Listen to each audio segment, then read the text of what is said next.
چرا اینجوری نگاه میکنی؟ کوثر کجاست؟ همین دور و اطراف خونه است. خیلی خوب. پس خبرای امروز رو خودم بهت میگم. چی میگن بهش؟ خبر تازه؟ خبر اول؟ سلیم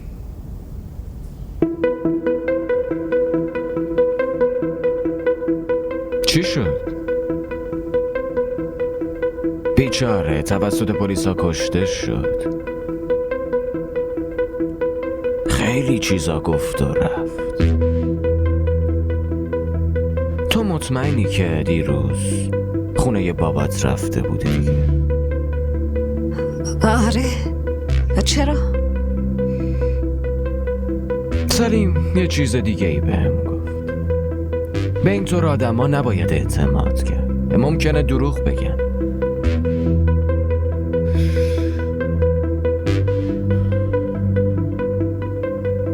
میگن که قبل از مرگ آدم ها راستگو میشن. واقعا راستگو. اون راجب من چی بهتون گفته؟ این که محل کارم رفته بود. در مورد اون بچه سوالاتی پرسیدی.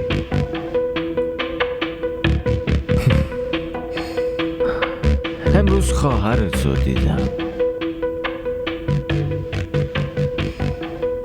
توی حرفامون ذکر خیر تو هم شد. میگفت که خونه نرفتی. خیلی وقته که تو رو ندیده بود. اینطور نگفت که آبجین دیروز اومده بود و من نتونستم ببینمش. این خیلی وقت چه معنی میده؟ شما به من شک دارین؟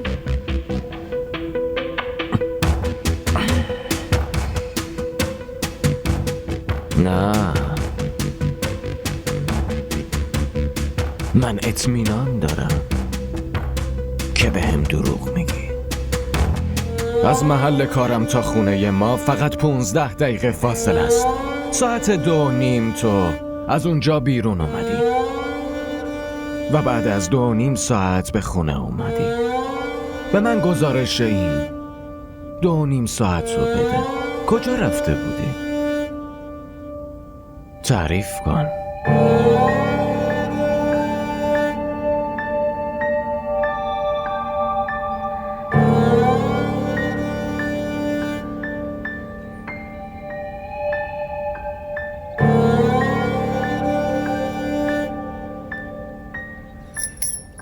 تو به فکر من نیستی؟ فکر کن. اگه تو به فکر من باشی به وقتش کاری میکنم آسیه عروس سوگلی خانواده‌شون بشه.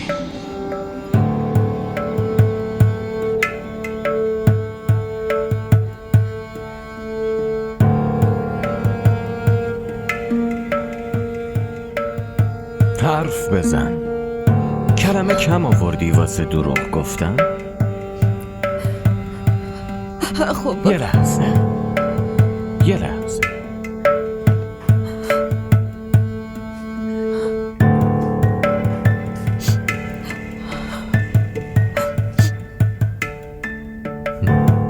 حالا بگو. دستتو بذار روش.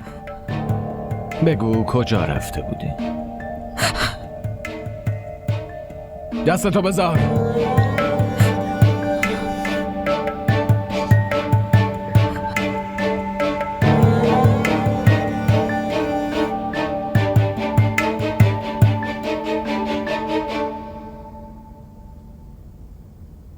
حالا بگو که اون 2:30 ساعت رو کجا بودی؟ پیش جناب شیخ رفته بودم. رفتم براتون دعا کنم. اون روز شنیدم در مورد یه بچه ای حرف میزدین. منم دست و دلم لرزید. دلم به شک افتاد که نکنه به خاطر بچه دار نشدنم ازدواج کردی. نکنه اون بچه شماست. واسه همین اومدم محل کارتون. با دیدن اون بچه دلم لرزید.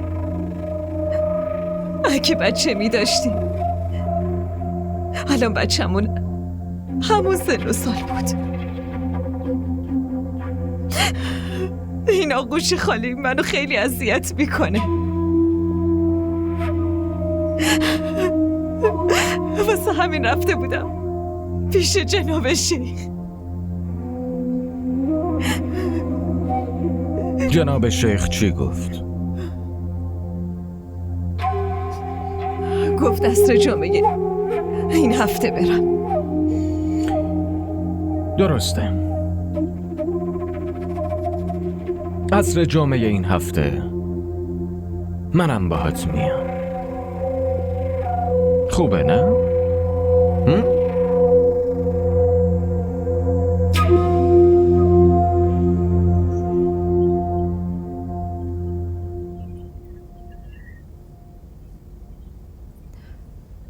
اون بچه چی شد؟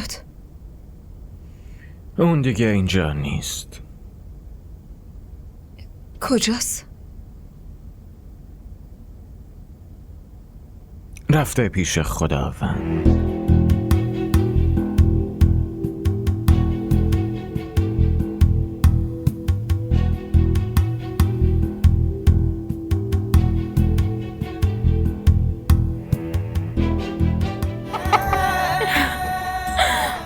بعدش چی؟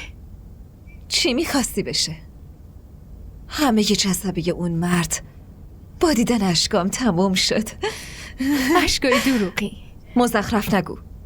اشکای دروغی. اشکام واقعی بود. به چه سختی تونستم اشک بریزم. خانوم اگه آقا واقعا لش کرده باشن و پیش جناب شیخ برن باید چی کار کنیم؟ حالا میبینیم.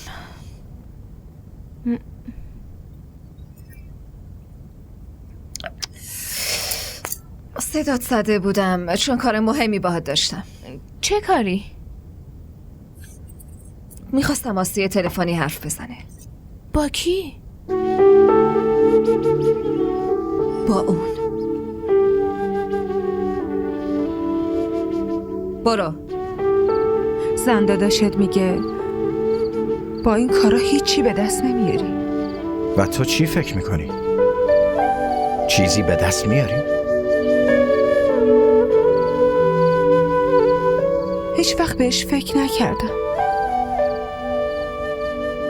یه وقتایی رو که با شما میگذرونم، بقیه وقتامم با فکر کردن به اون زمان میگذرونم. هیچ وقت فکر نکردم که تو ملاقات بعدیمون چه حرفی بزنیم. آسیه به هم بگو تا حالا راجع به ازدواج فکر کردی؟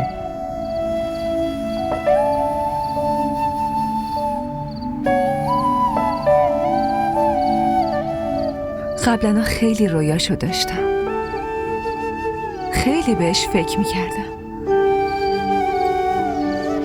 اما از وقتی فهمیدم که رویا به واقعیت تبدیل نمیشه دیگه ولش کردم.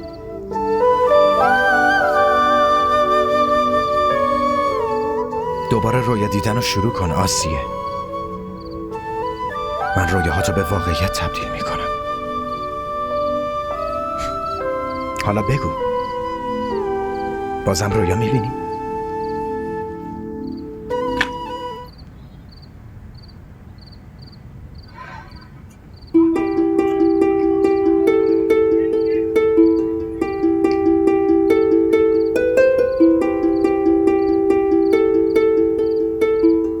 بگیر با داداشت حرف بزن. داداش مبشر،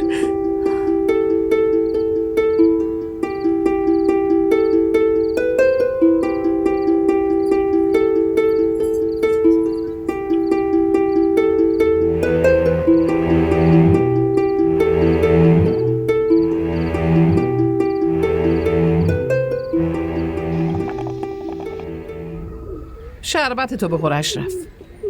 شربتو میخورم آبجی. اول شما جواب سوال منو بده. خیر باشه.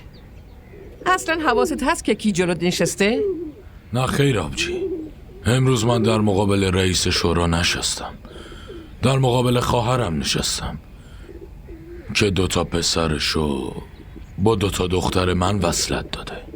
واضح حرف بزن، احساساتی نشو. اول بهم اینو بگو آبجی که کی قراره جشن نامزدی شاهزیب رو بگیریم؟ و دوم، جهان چرا حزبشو عوض کرده؟ جهان حزبشو عوض کرده؟ آره، با حزب ملک دست دوستی داده. اگه دامادم نمی بود پس خودم ازش حساب میپرسیدم. آبجی این بی‌آبرویی منه. بهش بگین دوباره برگرده وگرنه من فراموش میکنم که اون با هم چه نسبتی داره. خودتو کنترل کن اشرف.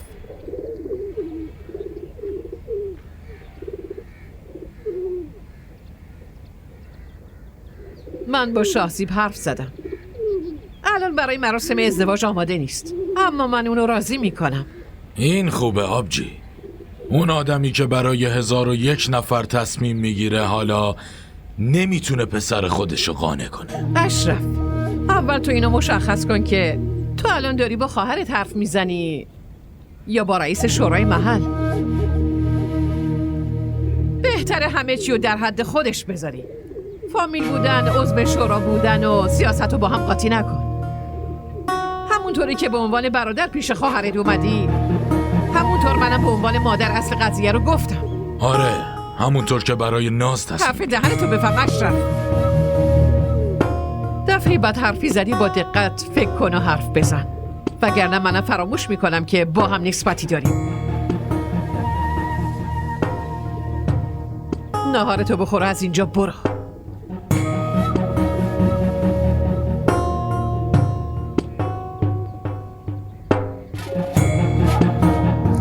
خانم، آوردمش.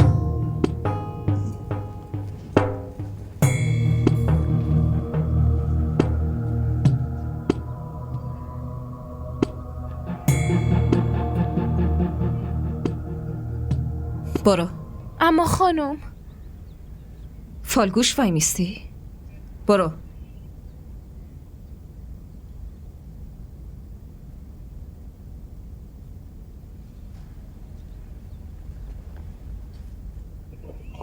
تونستی حرف بزنی؟ با داداشت؟ بله زلیخا خانم. چی میگفت؟ چیز خاصی نبود. پرسید خوشحالی؟ تو چی گفتی؟ من گفتم در این مورد اصلا فکر نکردم. با ناز کمتر نشست و برخاست کن. با اون بشینی مثل خودش خلوچل و دیوونه میشی. نه خیر زلیخا خانم، اون دیوونه نیست، خیلی هم فهمیده است.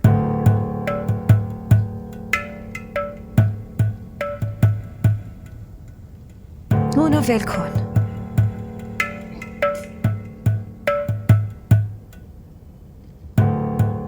از خودت حرف بزن.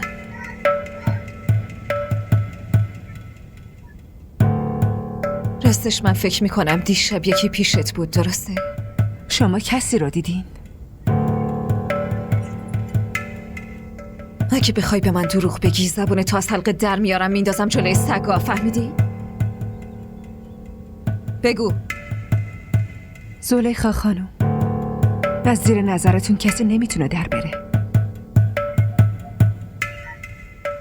واسه من زبون نریز. من خودم استاد این کارم. پس شما خودتون بگین من چی بگم. من همونو میگم. من زیر نظر دارمت، یادت باشه. حالا گم شو.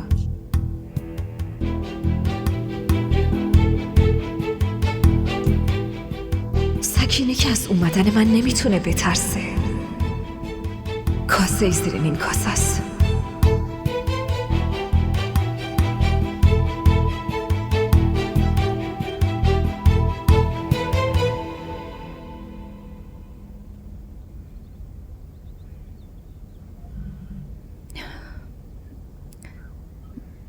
امروز عده من تموم شد. فکر کردم باهات حرف بزنم. من مطمئن بودم که لطفاً توهم نزن. من نه برای شنیدن حرفات زنگ زدم مبشر، نه برای حرف زدن خودم. پس در مورد یکی دیگه حرف میزنم. باشه بگو، میشنوم. با مونا و مامانت هر چی که شد نتونستی مانع اون بشی. کاری هم که با من شد اونو تقدیر خودم فکر میکنم و میبخشمت. اما ظلمی که در حق آسیه میشه رو اگه میتونی مانع بشی مانع شو. مگه آسیه چی شده؟ توی یه بازی خطرناکی افتاده که روی همه زندگیش داره تاثیر میذاره. اونو شکست خورده و نابود میکنه. اونی که مرده متحرک میشه، اون دیگه مغزش از کار میفته، دلش رو یکی دیگه میبره. آسیه رو نجات بده مبشر. اگه اون چیزیش بشه پس به جز پشیمونی دیگه هیچی توی زندگی نمیمونه.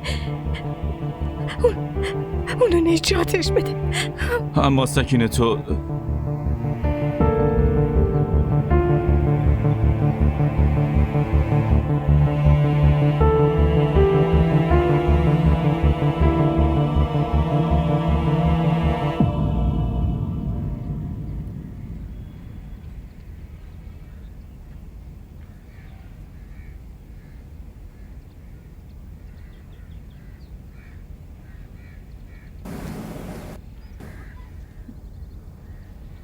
مبشر،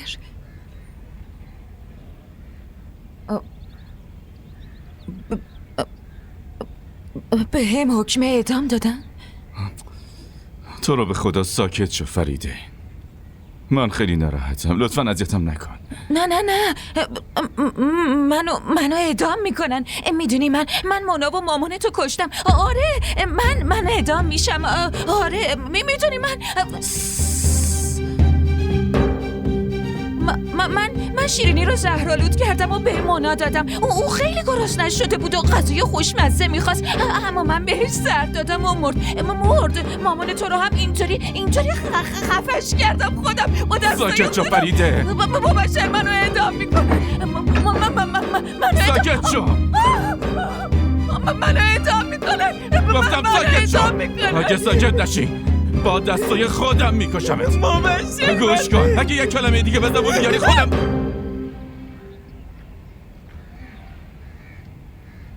آقا شاسی دیگه نیاین بالای پشت بوم. چرا؟ اگه گیر بیافتیم دیشب خدا نجاتمون داد. اگر زلیخا خانم میدید چی؟ خب چی میشد؟ شما نمیترسی؟ قبلا میترسیدم، خیلی زیاد، اما الان نمیترسم. من فقط اینو میخوام که هر اتفاقی که افتاد زودتر بیفته. شما نمیدونی اگه کسی این موضوع رو بفهمه قیامت برپا میشه. این اتفاقی که برات میفته آسیه، اونا قیامت نیستن. حالا هر اتفاقی که بیفته به نفع ما میشه.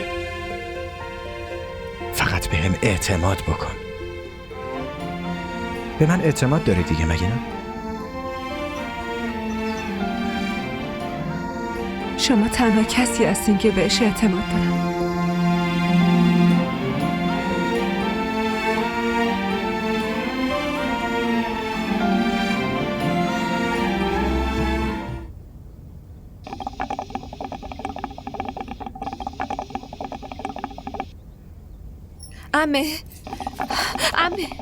عمه شما میتونین چی شده؟ مگه کسی دنبالت کرده؟ قیامت شده عمه، قیامت شده. من هیچ وقت فکرشم نمی‌کردم با چشم همچین چیزی رو ببینم، اما تقدیر توی این خونه نشونم داد. توبه توبه توبه توبه توبه. خدایا چرا اینو نشونم دادی؟ حالا میگی موضوع چیه یا نه؟ نه عمه، من اینقدر جرئت ندارم که با زبون خودم بگم. با من بیاین و خودتون با چشمای خودتون ببینین. بریم. بیاین عمه، سریع‌تر بیاین.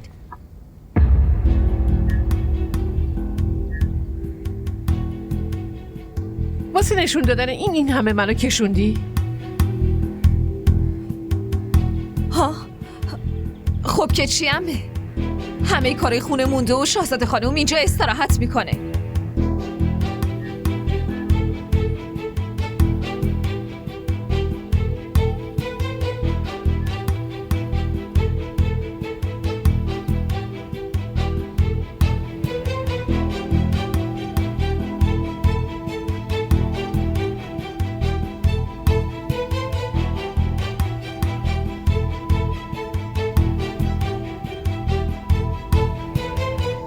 ببخشید خانم، دفعه بعدی یه خبر قطعی میارم.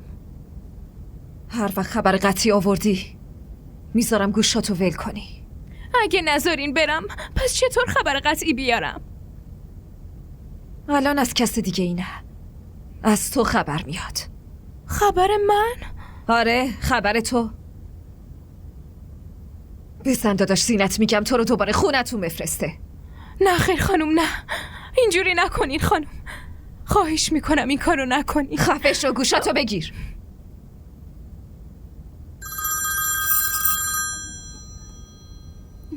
صدات در نیاد، بابام داره زنگ میزنه. سلام بابا جون.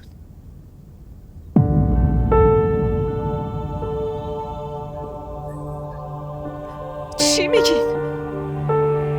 مامانم مرده.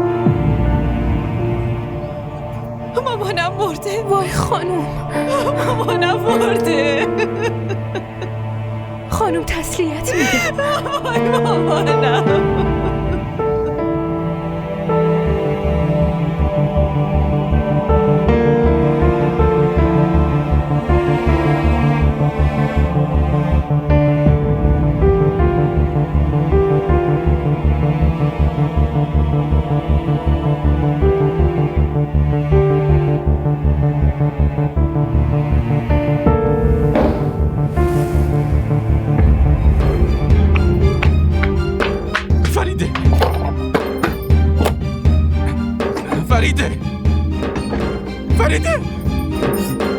فریده داری چی کار میکنی؟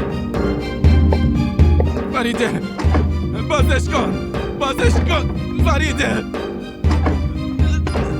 فریده فریده فریده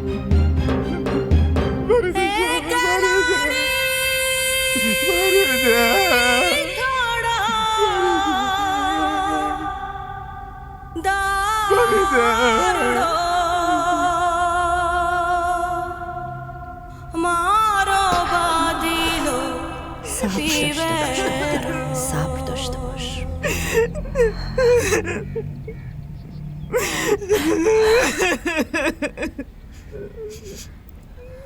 صبور باش.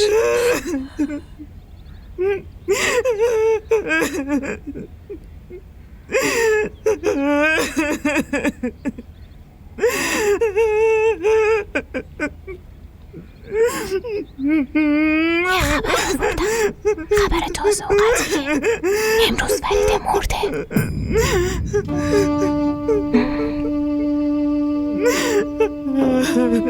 آقا جان کجاست؟ قسمت مردونه نشسته. صادقو بگم صداش بزنه. برو صداش بزن.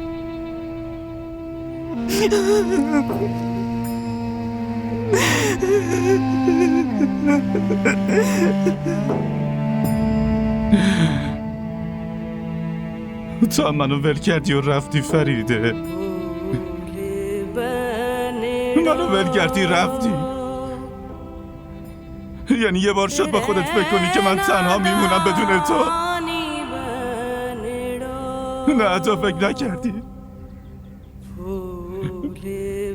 مطمئنم تو واسه این خودتو کشتی که من بهت گفته بودم که تو دلیل مرگ مونا و مامان هستی. نه زود باش به من بگو اگه من حرفمو پس بگیرم تو دوباره بر میگردی پیشم. جوابمو بده، بگو که دوباره بر میگردی پیشم.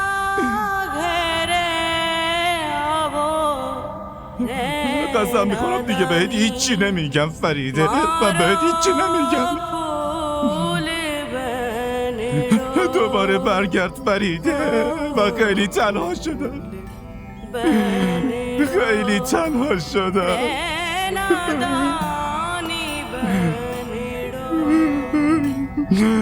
دوباره برگرد فریده.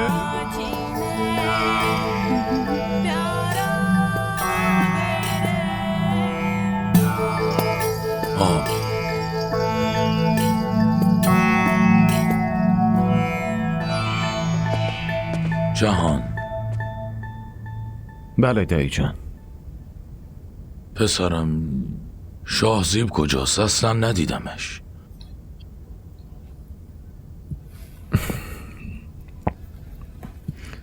دایی جان یه خورده کار داشت. چرا نیومده؟ من که ندیدمش، نه تو قبرستون نه سر مراسم تدفین. دایی جان اون اصلا نیومده بود. چرا؟ برای همدردی هم قطع رابطه کرده؟ دایی چرا اینطوری میگین آخه؟ بذار بیاد، پیش بیبی شکایتشو میکنم. بله کاملا حق دارین شکایت کنین.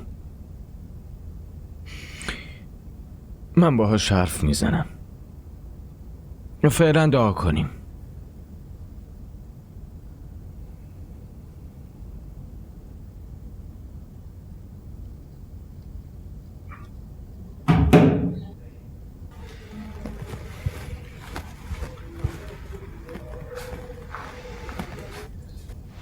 آقا مامانم رفت آقا. صبور باش. صلاح خداوند. همه رفتنی هستیم. صبور باش. بشین.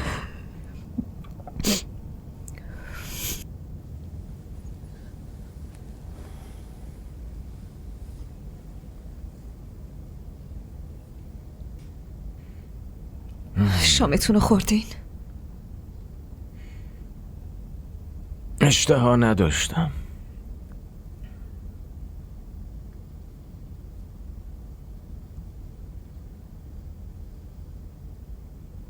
چند روز دیگه بمونم. سمیرا ناراحته. هر جور که راحتی.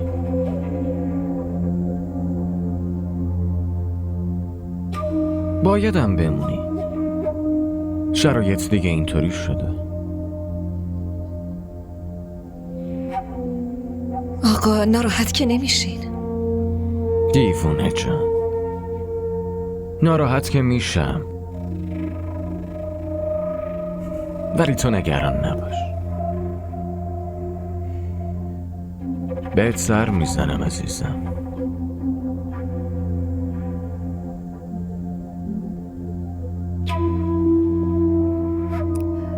خیلی زود میام خونه.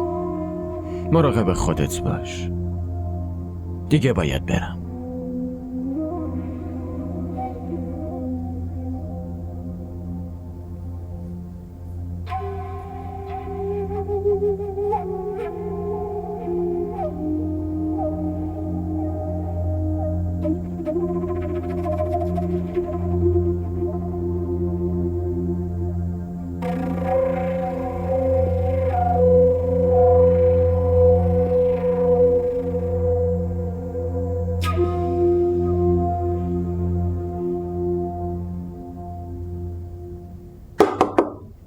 بیا تو.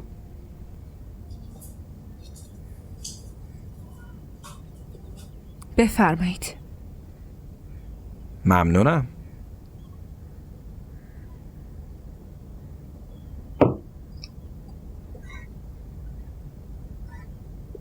چی شده؟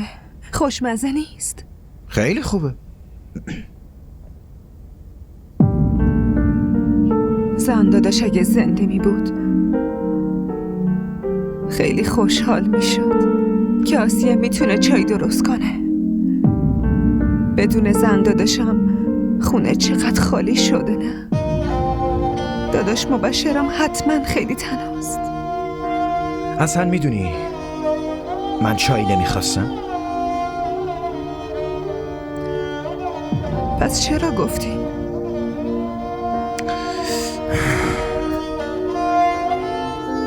خواستم حواستو پرت کنم. فکر کردم واسه چند لحظه غماتو فراموش میکنی. غم کجا فراموش میشه؟ فقط خوشحالیه که از ذهنمون پاک میشه، کم رنگ میشه. مثلا الان که شما جلوم هستین خیلی خوشحالم، مگه نه؟ اما جلوی غم زن داداشم این خوشحالی کم رنگ شده.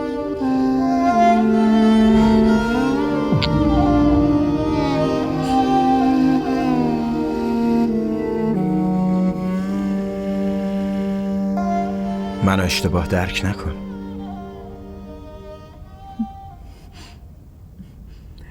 شما رو اشتباه درک نمی کنم. اگه اشتباه درک می کردم تو این خونه خالی پیش شما نمی اومدم.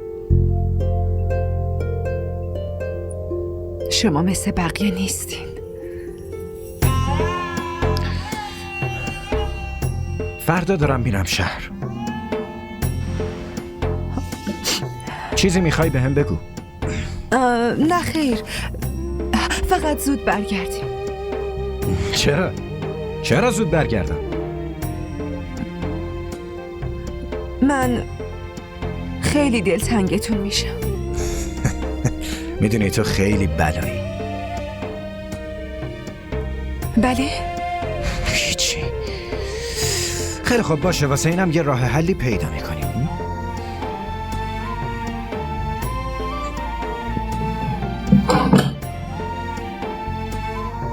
بیا. یه ذره قدیمیه اما تسلی دلته دیگه. آقا این که عکس شما هست.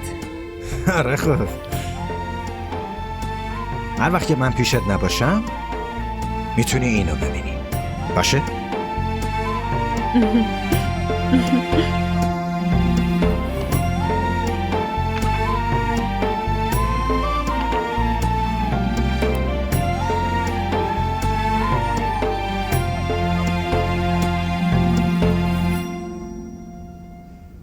چی شد آبجی؟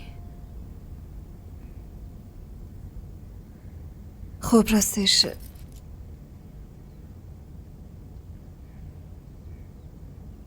من باید برم.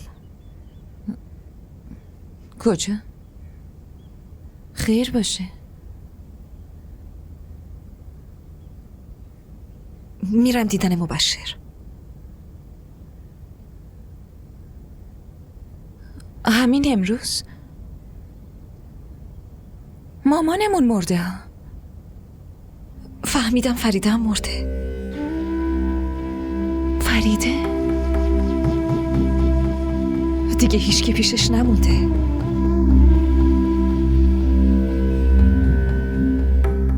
سمیرا شاید دیگه این فرصت پیش نیاد. چه میدونم، شاید این بار دلش بلرزه. بذار من برم. منم باهات میام. نه تو اینجا بمون، حواست به بقیه باشه. اگه کسی بپرسه چی جواب بدم؟ بگو غذای نظری مونده بود. رفته بین فقرا پخش کنه. باشه. توی ماشینت غذا هم میذارم سری رایت پخش کن. اینجوری ثوابم داره. برو خواهر.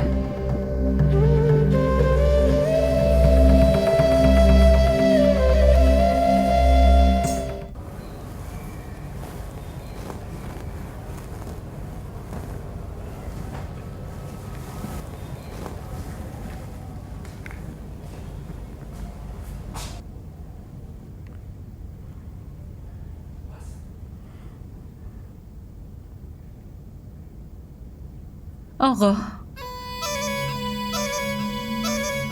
غذاتون رو اینجا بذارم یا سر میز؟ لازم نیست جایی بذاری.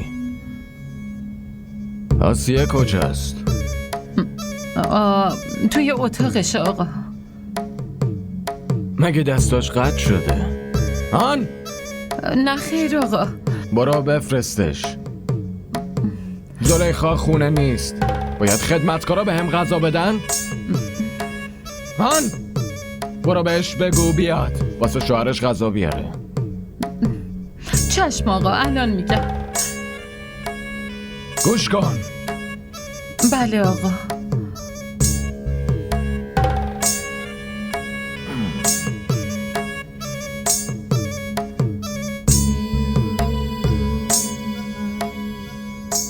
این حرف منو خیلی با دقت گوش کن. اگه آسیه نیاد اینجا اصلا برات خوب نمیشه. فهمیدی؟ گم شو. چشم آقا چشم.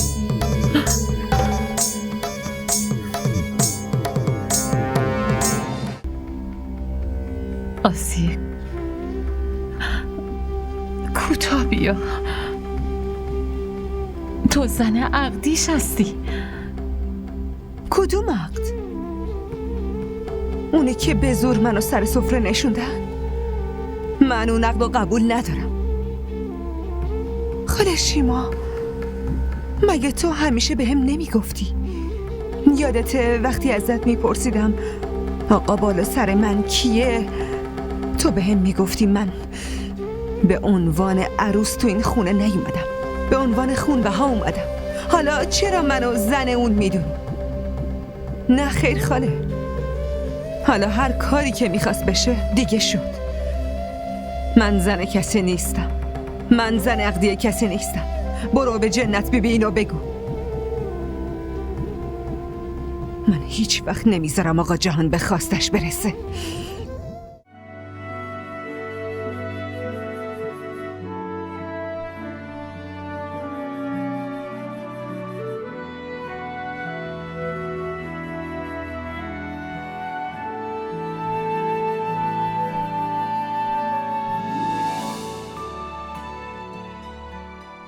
DDTV ارائه کننده بزرگترین سریال های درامای ترکی، کره‌ای، پاکستانی دوبله شده به فارسی می باشد.